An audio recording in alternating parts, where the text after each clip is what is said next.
Boom, back at it, Chinch, on a Monday. How we doing, brother? I'm doing good, bro. I put this hat on. You said it looks good. I don't know. Jess got this for me. It matches your shirt. Jess got that for you, then you gotta wear it, dude. You nuts? Yeah, because in the summer I always like try to wear a lot of hats. You know, I don't want to get like skin cancer again. I had that. Yeah. So I Yeah. like to wear a lot of hats on. She goes, "That's a good summer hat for you." And I put it on. I'm like, It is.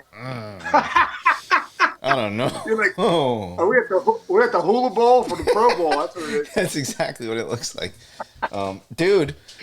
I go on the old social media this weekend and I see this beautiful Kent. By the way, good job, Kent State video crew, whoever rocks that out. I see this like music montage. It's okay, Jake Casey's here, and he went big fly, and you were there. Were you there? I was there, yeah, dude. Yes. I had a great weekend. I went up to my daughter Jillian had a volleyball tournament in Cleveland, and Kent State's about 45, 50 minutes from downtown Cleveland. So went to 3 volleyball games Saturday morning. Jake's game was at 3. Sarah and I bopped over and checked out the game. Yeah, Jake went deep, dead center. Man, it was just a great weekend to be a dad.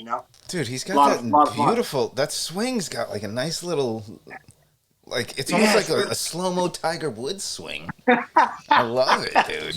Got a nice swing, dude. When he connects, it's pretty sweet. Did you do the screaming? Remember the last video? You were like, "Let's go!" Were You know what? I was a little more mellow, but I wasn't. I was in the family section with we were having a barbecue. Oh, okay. Yeah. My buddy, shout out to TJ Johnson. TJ, thanks for the brats and the burgers, all the stuff you cooked. That was great. We had all the parents there. It was great. And when he homered, I did give it like a yeah, baby.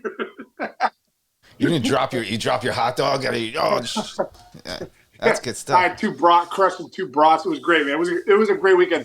The Kent State crew, like that all the parents and the families of the Kent State team, dude, they are top notch. And the team is 31-12, dude. They were just ranked 24th in the country. They were 24th in the country last week. Then they lost 2 out of 3 to Miami, kind of bumped down, but they're good, man. They got a legit team. They got some thunder in that lineup, top to bottom. Yeah. It's fun to watch as a baseball fan. You go there, you're in for a show. And Jeff Duncan, dude, their head coach, and Barrett Serrato and Berkey, these guys. It's a great coaching staff, man. Like I said, Duncan played for the Mets. Yes. 2003, 2004. Jeff Duncan, outfielder, Cool. good player, man. Could fly. Yeah. What's Jake hitting in the lineup these days? Dude, the lineup is so deep. He's hitting like 8th. Wow. He's been hitting eighth all year. Legit. Yeah, he's been hitting eighth all year. So very cool. Jake was hot, had that surgery, came back a little cold, and hopefully he's hot now. Let's go. Gets hot towards the end of the year into the regionals and Nice. into the tournament and stuff. Yeah, Dude, imagine Columbia plays Kent State in like a super regional. That'd be crazy. Oh, it'd be incredible, dude. It'd be incredible. I told you, my buddy Sam Miller, my buddy Mark Miller's, who his son Sam Miller plays for Columbia. My buddy Hank Ogden too. Yeah, so that'd be crazy. It's possible. It's possible. We're on the same stratosphere of the coast. Anyway, yeah, no doubt. Speaking of home runs to center field, here we go again. Typical every day. Shohei Ohtani did something absolutely ridiculous this weekend. Did you see the bomb he hit to dead center? Dude, I didn't see where I saw the bomb, but then I started seeing the comments afterward. Like, we've never seen anything like it. But where did it go? Because I've seen Richie. I was in Miller Park. Because I've seen Richie Sexton hit a ball that I don't think another human could possibly hit where he hit. The back freaking wall. Vescursion, by the way, our boy Vescursion's call, amazing as always, because he does a lot of those games, which is really cool. It's great that to have like no offense to many guys who do everybody's usually pretty good that does the calls, but like the fact that Matt Vescursion is a guy you're going to hear Ohtani home run calls in 25 years, and they're coming from Vescursion, who's one of the greatest ever. But hold on, I'll pull it up for you here so you can see it again. Look at where this thing goes. Look, it hits the back wall on a line, dude. On a line, dude. Into the camera well. 114 miles an hour, I think. Dude, he's so impressive. I must say, though, Richie Sexton, who had some thunder, bro. Yeah. Hit a ball. I believe we were playing them. It hit a ball off that scoreboard. I mean, halfway up it, dude. It was one of the I remember covering that. Yes. I've ever seen. So, yeah, dude, it's fun, man. It's fun for all of us. I think the one thing is that the Angels still hover around that 500 mark. You're like, man, make a push. Oh, there was a game the other day. I saw it. Oh, I meant to text this to you over the weekend, but I knew we were both busy and I didn't. But it was a stat that was like, there was a game the other day where Trout had like 3 or 4 or hits, like 5 RBIs. Ohtani went like 3 for 3 with 2 stolen bases, and they lost 5-4 or something. I don't know the exact stats now, but I'm looking at this and I'm like, damn it! Like damn it! Like, imagine Mike Trout has 5 RBIs and goes 4 for 4 in an ALCS game against the Yankees on national television. Like, same Ohtani hits that home run on national television with Joe Buck on the call. Like, come on, man. Come on. I agree, dude. I agree. Hey, and we're speaking of that, what about your Yankees, man? Last place? Are they in last place? I think they're right around 500, right? They're 15 and 14, something like that. But yeah, they really are. Now you can see why they gave Judge that money. They're a different team without him. They just really are. That lineup just isn't as potent without him. Yep, tied with the Red Sox for last place in the American League East. So but that means I know the Rays are really good. The Blue Jays are good. What are the records there in the East? 23-6 for the Rays. That's otherworldly. Orioles 19-9. Awesome story. Wow. Blue Jays 18-10. I think we hedged our bets that they would be that good because of Mark Shapiro and the leadership and the team they got going on. Yankees 15-14, 8 games back, tied with the Red Sox 15-14, 8 games back. Interesting. Both teams. This is a weird stat, just random. Yankees are 9-7 at home. Red Sox 9-7 at home. Yankees 6-7 away. Red Sox 6-7 away. Not that has to do with anything, but it's just that's a quirky stat. I'll tell you what, that is surprising how that whole thing's lining up. The Rays being, but I tell you what, the team that does surprise me. I know they were close last year. The Orioles being 19-9, dude, and good for Brandon Hyde, dude. Great guy, was with the Cubs for all those years. Became the manager. He took over a pretty bad team, knowing that there were some young guys coming, and they're here. That Grayson Rodriguez, he threw a gem the other night too. One of their top pitching prospect who they called up a few starts ago. They have a legit team. They are legit. And I'll tell you what, Matt Holliday's boy, Jackson Holiday, who was the first pick of the draft last dude, he just got called up, I believe high A. This kid can flat out rake. Dude. So I mean they got another stud coming. So the Orioles are. I mean, that's a fun team to watch. Very fun. They're 19-9. That's surprising, but not surprising. No, I agree. All right, so I'm gonna move on. This is a producer trick. You put the bad in the middle. So you start off with your show where you do good, exciting stuff. Then if you got to do something sad, like a little bit or something, you throw it right in the middle there, and then we're gonna pick it back up at the end. I'm gonna go. I'm gonna go negative right now, dude. deGrom on the IL. I hate it. I hate it. Yeah. What's your take? Just gut shake. Taking and answering questions. Chinch, didn't we talk about this? Like, all right, 5 years. What is it? 180. Mm-hmm. They gave him or whatever. Like Chris Young. He's 33 years old, and I feel like that he hasn't. The thing about deGrom is his health. He has not been aging well as far as just being able to stay out there. Mm-hmm. There's always something nagging him. Even like the last start, he had 4 innings. It was his, forearm strain or right. I just feel like a lot of strains. Always, which always wind up being bothering him. Yeah. And he's got that long body, that long lanky body, the big time whip on his arm, and he's a max effort guy. If you watch his starts, he's not just filling up the strike zone, cutting it, sinking it. He's max effort 100 with a wipeout slider and trying to punch you out. Right. So I think that's the biggest thing is that, like, when you look at deGrom, you're nervous that, like, that max effort, how long can you sustain it? What mileage are you going to get off of that arm and off the body for 5 years? God, it makes you think about Nolan Ryan, dude, right? Think about everybody is trying to be Nolan Ryan in this day and age of starting pitching, and there's only one Nolan Ryan. He was physically a freak the way we're talking about Ohtani now. That guy was throwing 100 when the gun said 100 and everybody else was throwing 93 and 94. These guys now are throwing 99, 101, 102, which deGrom has done. He's hit, I think, 102, at least 101. Oh, at least. And they break. Something breaks. Something don't work. Yeah, I don't know. Well, dude, have you seen the documentary that Thomas Tull did called Fastball? No, Thomas Tull, the The guy from Pittsburgh. Pittsburgh guy? Yeah, legendary pictures. Big baseball guy, Yeah. Cooperstown. Yeah. On the board and everything. Yeah, he's from Pittsburgh. Yeah, So I he's didn't living see in it. Pittsburgh. But dude, he did an incredible documentary a few years ago called Fastball. You got to check it out.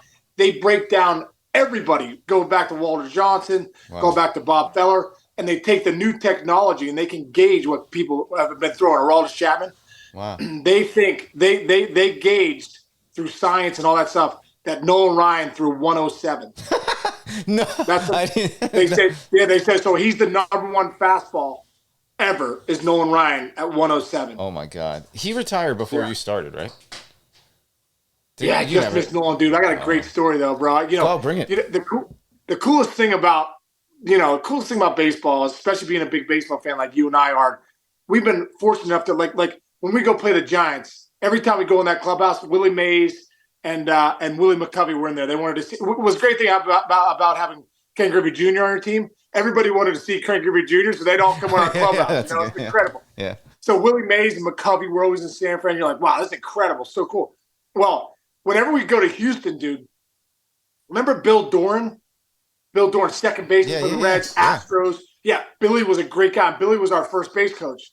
Well, Billy and Nolan are best friends, really good friends. So, dude, one day is one of the coolest things ever. I'm coming up to batting practice. There's Nolan Ryan talking to Billy D, and I'm like, oh my God, it's the Nolan Ryan Express, the Ryan Express.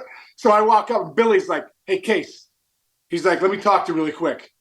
He's like, come on over. And I'm like, oh my God, he's going to introduce me. He's like, I want to introduce you to Nolan Ryan. Nolan Ryan is Sean Case. Sean Case is Nolan Ryan. I'm like, oh my God.